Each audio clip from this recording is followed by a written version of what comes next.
Though Bruce Forsyth had a hugely lucrative career, boasting the longest one ever for a male entertainer in the history of showbiz, his children seem to have been left out when it comes to reaping the rewards of his formidable fortune. The Strictly Come Dancing and The Price is Right star surprised the public after claims were made that none of his children would inherit so much as a single penny, although there could be a cunning reason. Bruce, who enjoyed an incredible 75-year stage career following his first ever TV appearance aged just 11, died in 2017.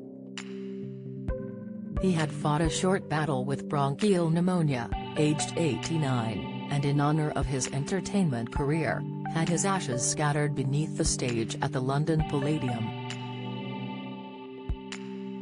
However, the public was shocked when it emerged that it was his third wife, former Miss World 1975 winner Wilmelia Merced, who would inherit the entirety of his fortune.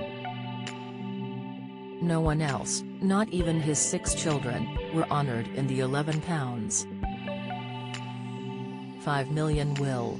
However, on closer examination, Bruce had revealed in an early interview that he had every intention of his children benefiting from his will. Discussing the banes of inheritance tax back in 2015, just 2 years before his death, Bruce told the Radio Times, "I think your inheritance should go to your children more than back to the country that you've lived in. I'm not saying you don't owe the country something, of course you owe your country a lot for living there all those years. But I think it can be a bit over the top. The current laws state that 40% of a deceased person's funds are claimed by the government as inheritance tax.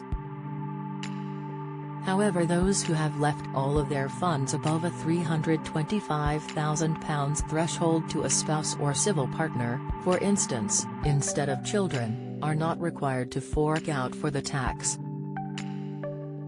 A representative from Mabel Brooks Wills explained to the Birmingham Mail, Bruce had 6 children, a son and 5 daughters, and 9 grandchildren from his 3 marriages.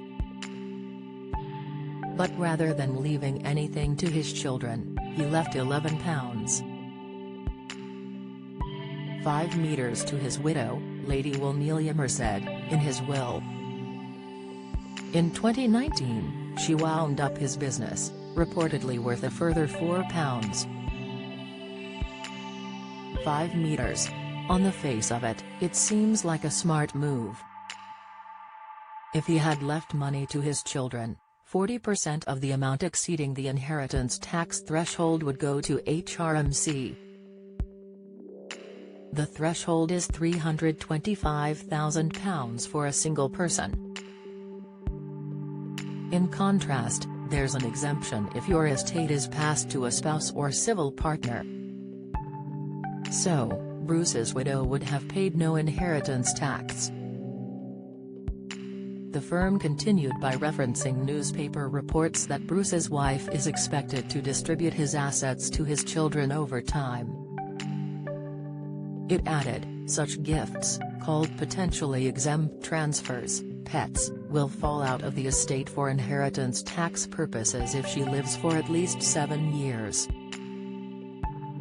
However, the rep for the firm also warned that the method was a risky approach, and that if a widow passed away before the 7 years were up, the amount of the pet would be added to the value of the estate. They continued, there's, also, the possibility of a widow, or widower, not getting on with, or falling out with, children from previous marriages. And then there's a third scenario. If a widow or widower married again, their previous will would be rendered null and void. A new will might be made, cutting out children from previous relationships. If you want to guarantee that your children inherit after your death, a trust, rather than a will, is the best way of making it happen. However, it is believed that Bruce did leave payments of £100,000 to each of his 9 grandchildren. The rep for Maple Brooks Wills clarified, "We don't know anything more about Bruce Forsyth's estate, and he may have taken other measures that were not reported by the media."